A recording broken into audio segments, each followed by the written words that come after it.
friends, it's Megan, and today I'm doing a reading wrap-up for you on the month of February. I didn't get nearly as many books as I wanted to review this month because life happened, but I still managed to read 5 novels and I filmed reviews for 3 of them, so I will be linking those in the description below if you want to check them out.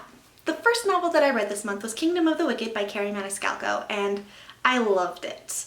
This was very different from the first series that I read of Carrie Maniscalco's, Stalking Jack the Ripper. It was a little bit more spicy and it was so good. Kingdom of the Wicked is a twisted tale of love, lust, and the lengths that you'll go to protect your family. After her twin sister is killed, a witch teams up with one of the 7 princes of hell to avenge her death. I really enjoyed this novel for so many different reasons, which I included in the review, so you can check it out in the link above here, and I hope you guys do. I gave that book 4 out of 5 stars, and since I posted that review, several people have commented saying that they've added the book to their TBR, and I am so excited to hear that because it is definitely worth the read. The second book that I read this month was Lore by Alexandra Bracken. She's the one who wrote the Darkest Minds series. It was so good. It's a standalone mythology-based story that takes place in modern day. It has a Hunger Games / Percy Jackson / Gladiator kind of twist. Every 7 years, the Aegon happens, and during that time period, 9 Olympian gods who were cast out of Olympus become mortal, and during those 7 days, they can be hunted, killed, and their powers taken. The novel centers around a hunter who has escaped that life, but she's pulled back in when a mortal and wounded god is found on her doorstep. This one was also a 4 out of 5 star rating, and this is about when I started to question my rating. We'll get into that a little bit more later. The third novel that I read this month was What Big Teeth by Rose Zabo, and I'm still thinking about this book, even though I've returned it to the library. This book is twisted and sometimes confusing, but in the best way that keeps you moving forward in the story.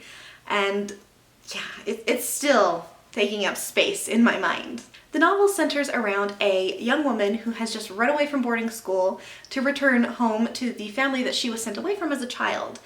Well, her entire family is filled with monsters, and some events start to happen that make her question why she was sent away in the first place. This novel was filled to the brim with supernatural and different kinds of ideas about these supernatural common creatures. I really enjoyed it. This one was also a 4 out of 5 star book, and that's when it hit me.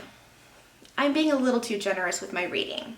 The fourth book that I read this month was the latest installment in the In Death series by J.D. Robb. Faithless in Death is the 52nd book in the series, not including the novellas, and somehow each book, it's like greeting old friends, and it's kind of episodic, and I enjoy being in this world so much. I never rate it critically. I'm listening to the audiobooks, and Susan Erickson, the narrator, is phenomenal. She brings everybody to life. In this book, you do get some character growth happening outside of the main character, and it's a lot of fun. So if you've seen any of my videos before where I've talked about this, you know I never rate the In Death series critically. That is my safe, happy series, which is weird to say considering it's murder and homicide and suspense, and that's just what it is. I don't think about it critically. In this book, Eve Dallas, our protagonist, gets involved in a case where a sculptor has been murdered, and she starts tugging on the threads trying to find out what happened, and a conspiracy surrounding a religious cult that is super powerful and has their fingers in everything starts to unravel. It's one of those ones that turns out a lot bigger than the case itself, and it was a lot of fun.